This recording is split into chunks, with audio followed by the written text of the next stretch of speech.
केंद्रीय मानव संसाधन विकास मंत्री स्मृति ईरानी ने गुरुवार को कहा कि सरकार शिक्षा का अधिकार कानून और सर्व शिक्षा अभियान की समीक्षा करेगी।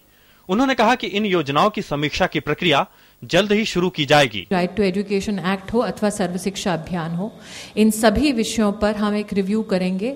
कुछ गत 100 दिनों में इन विषयों से संबंधित जब भी प्रदेश के प्रतिनिधियों से अथवा मुख्यमंत्रियों से मैं मिली हूं तो उन्होंने कुछ अपनी चैलेंजेस, अपनी दरकार हमारे सामने प्रस्तुत की हैं। 1986 की राष्ट्रीय शिक्षा नीति की जगह नई शिक्षा नीति लाने की जरूरत का जिक्र करते हुए मानव संसाधन विकास मंत्री ने कहा कि इस बारे में विचार विमर्श की प्रक्रिया अगले साल जनवरी में शुरू की जाएगी। देश को अब जरूरत है एक नई एजुकेशन पॉलिसी की, जिसमें एकेडमिक मेरिट किस प्रकार से, कौन सा कोर्स कैसे पढ़ाया जाना चाहिए, इसके ऊपर भी चर्चा शामिल होगी, जो प्रांतवार, क्षेत्रवार और राष्ट्रीय स्तर पे की जाएगी।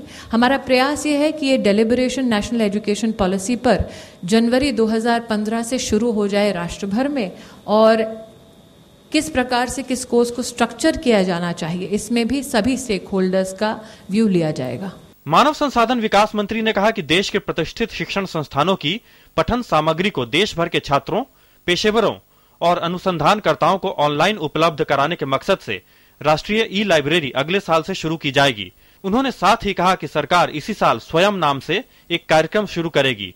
इसके तहत IIT, IIM और केंद्रीय विश्वविद्यालयों के शिक्षक देश भर के छात्रों को मुफ्त में ऑनलाइन कोर्सेज मुहैया कराएंगे। इससे अगले 2-3 साल में कम से कम 1 करोड़ छात्रों को फायदा पहुंचने की उम्मीद है। Nishant Saurabh, DD news, Delhi.